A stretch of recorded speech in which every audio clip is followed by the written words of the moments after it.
بسم الله الرحمن الرحيم. احنا النهاردة مش جايين نتكلم عن التخسيس.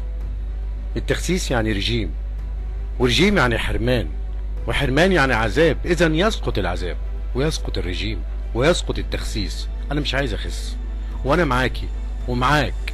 لو وزنك 200 كيلو اوعى تعمل رجيم. السمنة خطر ومرض عظيم، بس انا ما عنديش ارادة ومش عايز اتعذب. بالعكس، انا عايز اخس بس اتمتع بالاكل. هو ده بالظبط اللي الست ده عملته. ملايين القنوات بتتكلم عن التخسيس. تخسيس ايه؟ احنا هنتكلم النهارده عن قيمة اكبر من كده، هدف اكبر. الست دي فكرت في قيمة اكبر وهدف اكبر. الست دي كانت عايزة تبقى ملكة جمال. شوف، ربنا سبحانه وتعالى ما خلقش حد جميل وحد قبيح. انت اللي بايدك تبقى جميل لو كنت عايز تبقى جميل. اقفي قدام المراية، شوفي نفسك في اللحظة دي وتخيلي نفسك ملكة جمال، وقرري. الخطوة الأولى إنك تعترفي بالخلل. اعترفي إن شكلك مش جميل ولازم تبقى ملكة جمال. أنت اللي بإيدك تخلي نفسك جميلة أو لأ، زي الست دي. والمفاجأة إن الست دي بقت فعلا ملكة جمال. لو مش في بلادها يبقى على مستوى العيلة والشارع، مستوى الشغل اللي شغالة فيه أو كل اللي يعرفها. بقت زي الفراشة الجميلة زي ما كلنا شايفين، رقيقة. اللي بيشوفها لازم يقف قدامها كتير. السحر والجمال والرقة اللي يشوفها لازم يتسمر. الفيديو ده أثر في بنات كتير جدا في باكستان، والمفاجأة ورجالة كمان. أيوة، انت كمان عزيزي الشاب ممكن تكون جميل ووسيم مهما كان شكلك ومهما كان عمرك. زي الراجل ده، عمر ما حد يفكر ان الراجل ده ممكن يكون كده. 4 محاور النهاردة هنتكلم عليهم ونمشي عليهم وهنكتبهم مع بعض، وحياتك كلها هتتغير.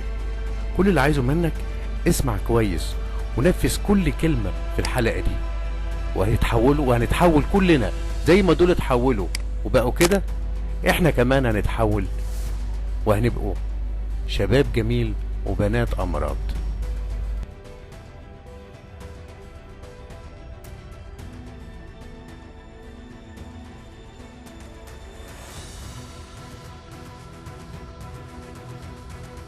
تعال نقارن بين الصورتين، بين صورة الشابة الجميلة دي وصورة الشاب الجميل اللي تحت.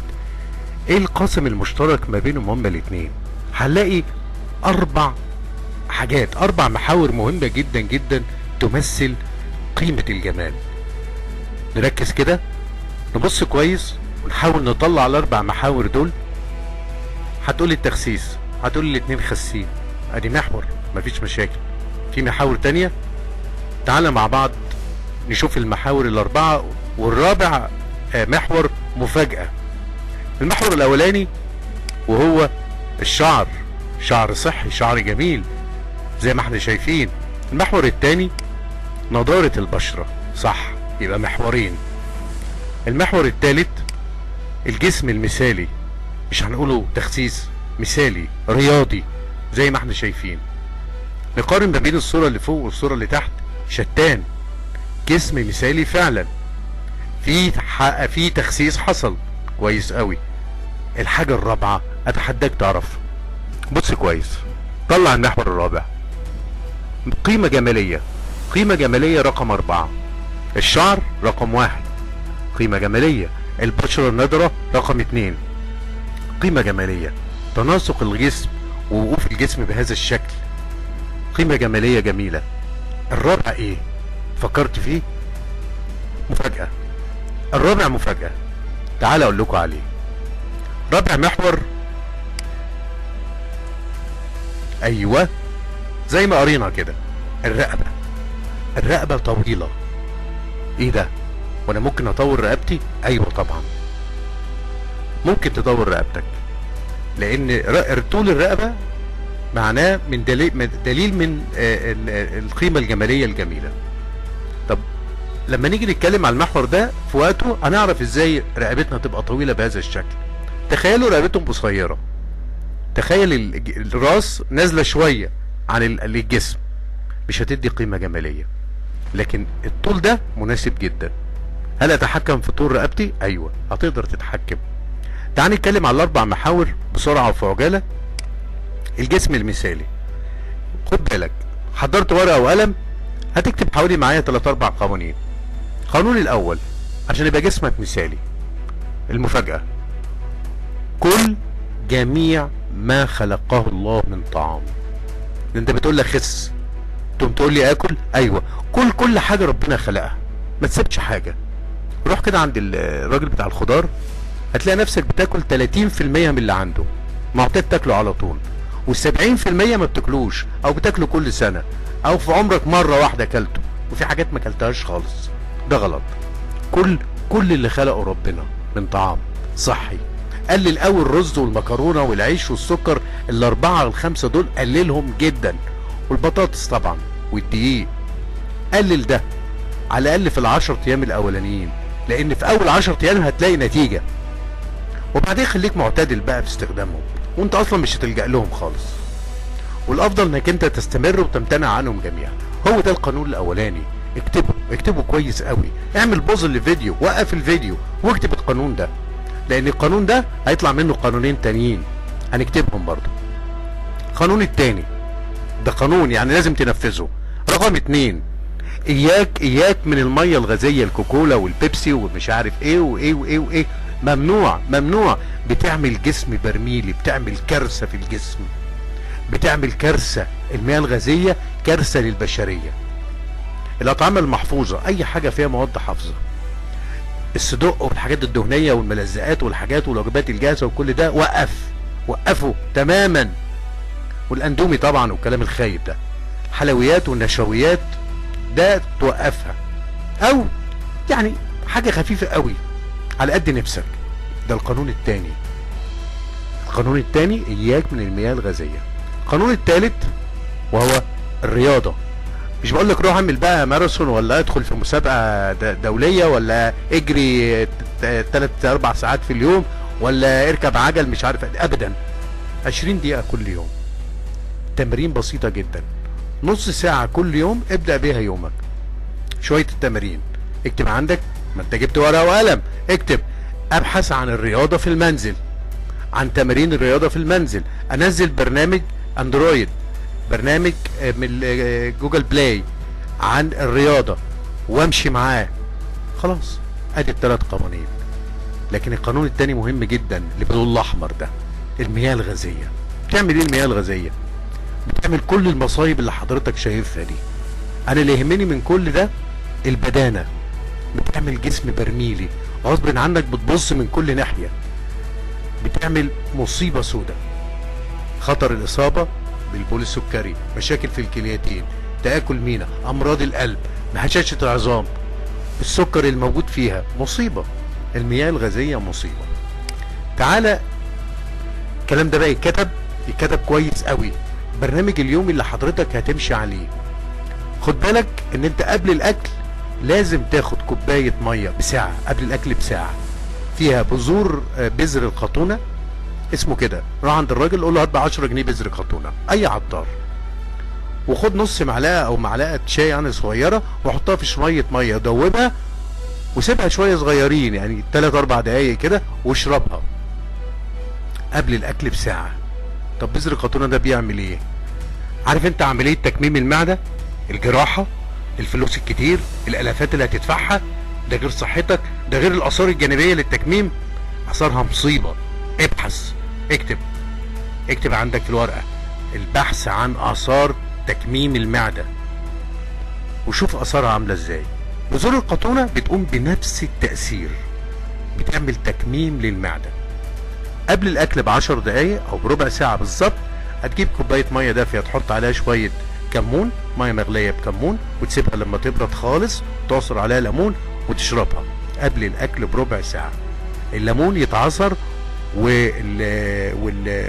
والكوباية خلاص يعني ما فيهاش سخونية عشان فيتامين سي ما يتكسرش. يبقى ده قانون، كل يوم تعمل كده. طب الوجبة بتاعتك هتقولي ما اكلش كذا وما اكلش كذا، اقول لك لا، كل اللي انت عايزه، بس لازم يكون في 4 عناصر موجود في الاكل ده، لازم في طبق رئيسي، في شوربة، في سلطة، في بروتين. الاربعة دول لازم يكونوا موجودين. طيب اديني مثال. حاضر، اديك مثال. المثال اللي قدامنا دلوقتي، الطبق الرئيسي بتاعنا هو محشي. نعم، اعمل تخسيس وتقول لي كل محشي؟ ايوه، كل محشي. محشي كوسة وبتنجان وفلفل، المحشي اللي انت عايزه. بس خلطة المحشي يا باشا ما فيهاش رز، خضار بس كده. ايوه. طب انا هيبقى محشي ازاي؟ والله هيبقى محشي زي الفل. حبيت قوي مش قادر خالص، يبقى نص فنجان رز، ويستحسن مفيش رز خالص في ال10 ايام الاولانيين. طبق محشي ده كل اللي انت عايزه، كل حلة محشي بالطريقة دي. طب بالنسبة للشوربة، اعمل شوربة سمك. بالنسبة للسلطة، اعمل سلطة خضراء، حط فيها كل حاجة، ان شاء الله بولة صغيرة، حط طماطم وخيار وجزر وبنجر، حط بصل، حط بقدونس، حط كزبرة خضراء، حط كل ما تتخيله، عصر عليها ليمون، حط عليها شوية زيت سمسم.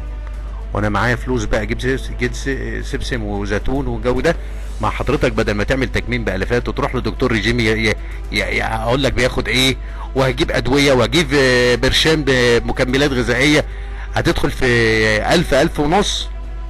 ده انت هتجيب شويه مكسرات وشويه زيت سمسم يكونوا معاك على طول. طب ده بالنسبه للشوربه والسلطه. البروتين بتاعك، بروتين عندك سمك ويكون مقلي بزيت الايه، بزيت السمسم على نار هاديه. مفيش احسن من كده ولا اروع من كده. وكل زي ما انت عايز، ما تحرمش نفسك من حاجه.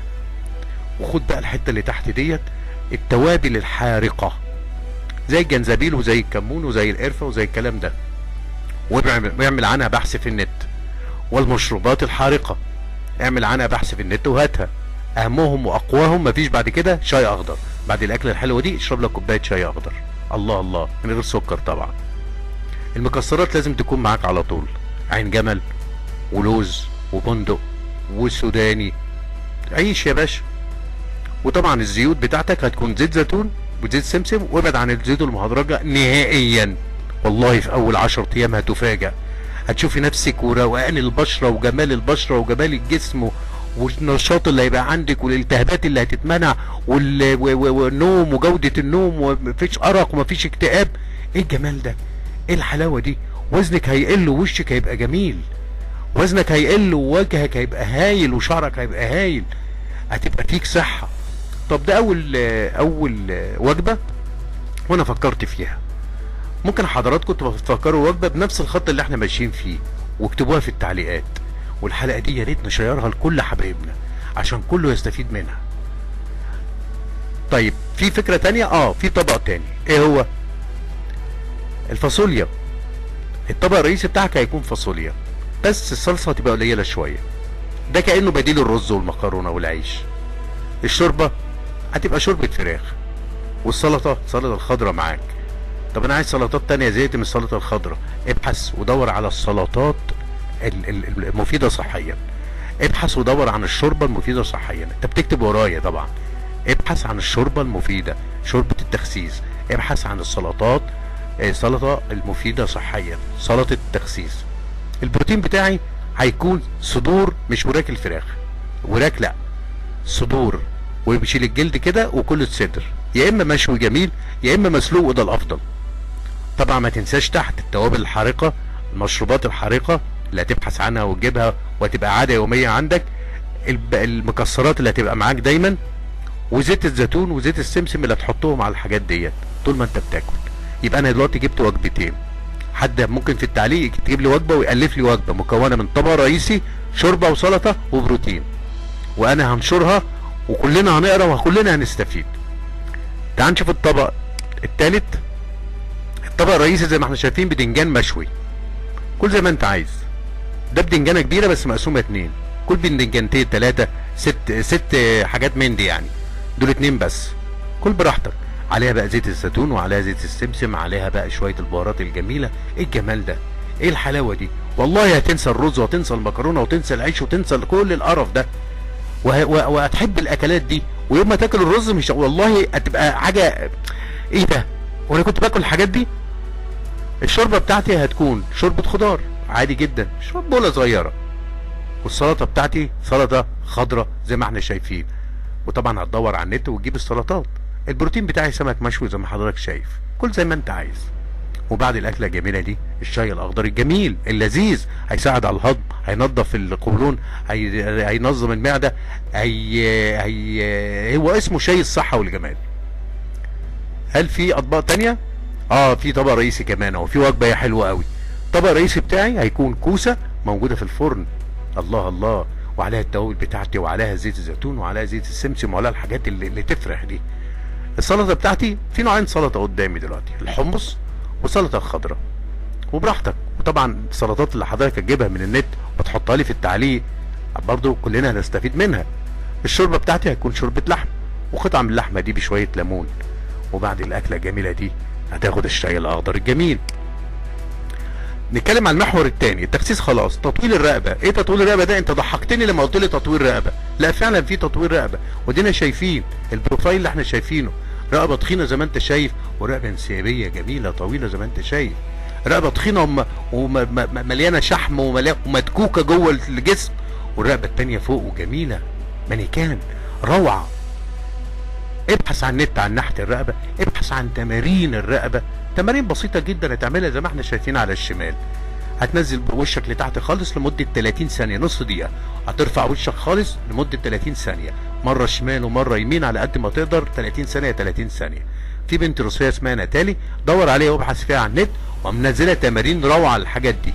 شكلك هيتغير، شكلك هيبقى تحفه، هتبقى وسيم فوق الوصف، هتبقى ملكه جمال. امشي معايا.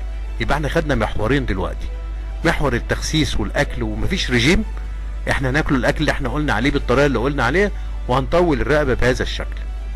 المحور الثالث والرابع وهو نضاره البشره والشعر. ازاي تخلي بشرتك جميله رائعه؟ ابحث عن الموضوع ده في النت ونفذ كل اللي تبحث عنه، بس خد النصايح دي نصايح مجربه، واتفرج على بشرتك هيكون شكلها ايه.